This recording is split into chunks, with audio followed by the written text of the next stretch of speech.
kulanti haboon daawadayaal halkaad naga daawanaysaan waa channelkeena Runmal Media alaba halkan waxaan idinkugu soo gudbinaa xogii u dambeeyay dhacdooyinka caalamka gaar ahaan kuwooda ugu waaweyn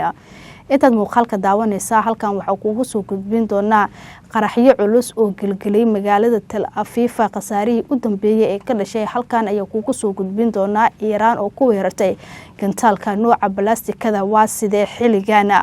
xaalada guud ee magaalada Tel Aviv muuqaalkan ayaad ku daawan doontaan waxa sidoo kale inta muuqaalka daawanaysan ku soo gudbin doona Ruushka oo weerar ka fuliyay gudaha ee Ukraine xogii u dambeeyay ka soo baxaya qasaaraha ka dhashay halkan kula wadaagi doona waxa sidoo kale muuqaalka inta daawanayso ku soo gudbin doona Israa'iil iyo Mareykanka oo ku dhacday dharbaaxa kulul kadib markii Iran ay weerar culus ay 24 saac ee la soo dhaafay ay ka fulisay gudaha Israa'iil kaasi oo qasaare ba'an ka dhashay muuqaalkan ayaad ku daawan doontaan waxa sidoo kale muuqaalka idinkugu soo gudbin doona xaalada guud ee xilligan bariga dhexe qodobadaas wixii kale nagu soo kordho ayaa halkan kugu soo gudbin doona hadii ay tahay markii ugu horeysay ku soo gaaray muuqaalkeena fadlan subscribe inoo dhegan baleelkana furo si ku soo gaara muuqaalada kale xiga hadii subscribe inoo tayna muuqaalka inoo share garay like inoo saar si oo gaar asxaab badan oo ku maasantahay daawashadaada aynu ku bilaabno Ruushka ayaa weerar cirka ah waxa uu ka fuliyay gudaha Ukraine iyadoona ay fuliyeen weerarkaasi diyaaradaha dagaalka aan duuliyaha lahayn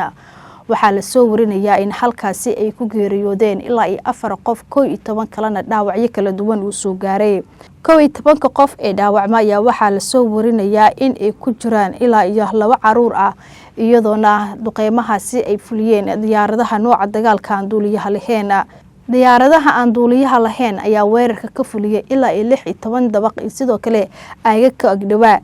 hadii aan halkaasi kaga soo gudubno ee warka la xiriira Ruushka oo duqeymo ka fuliyay gudaha Ukraine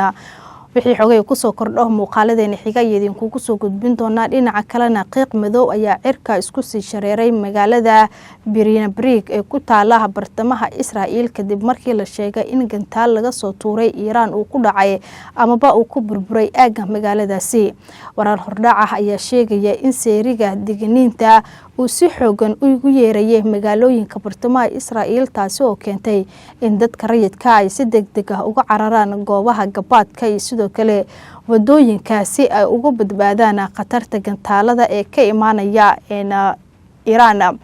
dadka ee reer Israa'iil xilligan waxa soo wajahday cabsi xoogan iyagoona raadinaya meel ay gabaad ay kaga dhigtaan gantaalada balaastikada ee culus ee ka imaanaya Iran maadaama Iran ay laba jibaartay weeraradooda tooska ay ka fulinayso magaalooyinka waaweyn ee Israa'iil iyadoona beegsanaysa goobaha ee muhiimka u ah Israa'iil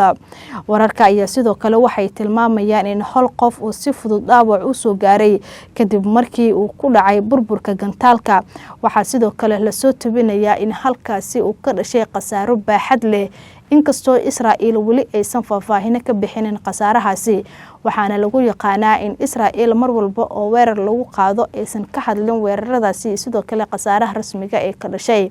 balse waxa cad in Iran markaan ay si toos ah u weerarayso Israa'iil iyadoona ka duqeynaysa goobaha halbowlaha u ah sida goobaha lagu keydiyo shidaalka iyo sidoo kale goobaha lagu sifeeyo saliidda waxay sidoo kale Iran weerar toos ah ay ka fulinaysaa warshadaha waaweyn ee ku yaala bartamaha khaliijka carabta iyo sidoo kale Israa'iil Iran markaan waxay u muuqataa mid laba jibaartay weerarkeeda xilli dagaalka uu galay bishii labaad isla markaana si xooli ah ugu soconayo bariga dhexe dhinaca kalena hadii aan aadno weerar gantaal ah ayay fulisay Iran kaas oo sababay burbur iyo qasaare ka dhacay deegaano u dhow bartamaha Israa'iil gaar ahaan magaalada Tel Aviv sida ay sheegeen warbaahintii sidoo kale ila kala madax banaan wararka ayaa tilmaamaya in dhowr gantaal lagu dhuftay hawada kuwaas oo sababay qayladhaanta seeriga iyadoona si gaar ah looga maqlay magaalada Tel Aviv waxaana si weyn u saameeyay gantaalkaasi guud ahaan hawada magaalada Tel Aviv oo ah caasimada Israa'iil sida la xaqiijiyay warbixino hore iyo sidoo kale qaar hadda soo dhacaya ayaa sheegaya in gantaalada uu ku dhacay dhismayaal ku yaala bartamaha Israa'iil taasi oo keentay burbur hantiyadeed iyo sidoo kale dhaawacyo soo gaaray dad rayid ah. wararkii u dambeeyay waxay sheegayaan in ugu yaraan hal qof uu ku dhaawacmay magaalada Tel Aviv inkastoo tirooyin kale ay isbedeli karaan maadaama ilaa hadda si xaqiiq ah aan loo faahfaahin karin maadaama duqeynta goobihii ay ku dhaceen xilligan ay yihiin kuwa qiicooda uu baxayo isla markaana weli aan la sameynin tirakoob rasmi ah iyadoona weli uu socdo gurmadkii u dambeeyay ee lagu samata bixinayo dadka ay waxyeelada soo gaartay. weerarkan ayaa qayb ka ah dagaalka sii xoogeysanaya ee u dhaxeeya Israa'iil iyo Mareykanka isku dhinacay sidoo kale Iiraan iyadoona xaaladda bariga dhexe xilligan ay noqotay mid faraha ka sii baxayso daqiiqada ka dambeysana Iiraan ay fulinayso duqeymo bartilmaameed ah. khilaafkan ayaa sii faafay wuxuuna sare u qaaday walaac caalami ah iyadoona laga cabsi qabo in dagaalka uu ku sii baaho qaybo badan oo kamid ah caalamka maadaama laga cabsi qabo in Iiraan weeraradeeda ay xoojiso isla markaana bartilmaameedyadeeda ay yihiin kuwa muhiim ah isla markaana Israa'iil iyo Mareykankaba hadii lagu dhufto hal gantaal halkaasi uu ka soo gaarayo khasaare aad u badan inkastoo ilaa hadda si rasmi ah aysan u shaacin labada dhinacba khasaaraha rasmiga ee ka dhashay tan iyo markii uu bilowday weerarka Iiraan iyo sidoo kale Mareykanka iyo Israa'iil kaasi oo muddo bil kasii badan kasii socda ee bariga dhexe. xaaladana waxay noqotay mid faraha kasii baxday. dhinaca kalena hadii aan aadno weerar gantaal ah ayay fulisay Iiraan kaasoo sababay burbur iyo khasaare ka dhacay deegaano u dhow bartamaha Israa'iil gaar ahaan magaalada Tel Aviv sida ay sheegeen warbaahintii sidoo kale ila kala madax banaan.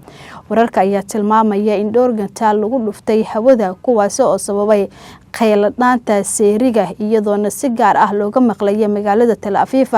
waxaana si weyn u saameeyay gantaalkaasi guud ahaan hawada magaalada Tel Aviv oo ah caasimada Israa'iil. sida la xaqiijiyay warbixino hore iyo sidoo kale qaar hadda soo dhacaya ayaa sheegaya in gantaalada uu ku dhacay dhismayaal ku yaala bartamaha Israa'iil taasi oo keentay burbur hantiyadeed iyo sidoo kale dhaawacyo soo gaaray dad rayid ah. wararkii u dambeeyay waxay sheegayaan in ugu yaraan hal qof uu ku dhaawacmay magaalada Tel Aviv inkastoo tirooyin kale ay isbedeli karaan maadaama ilaa hadda si xaqiiq ah aan loo faahfaahin karin maadaama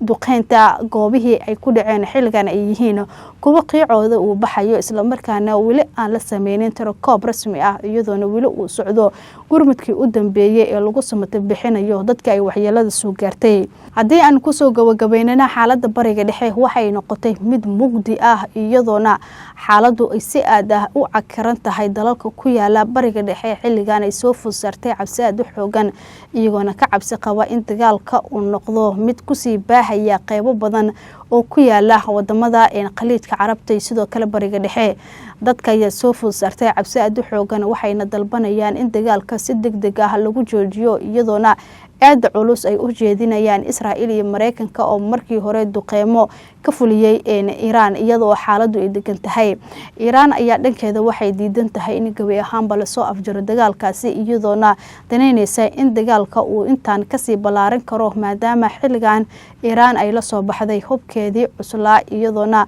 bartilmaameedyadeeda yihiin kuwa muhiim ah. Israa'iil iyo Mareykankana waxay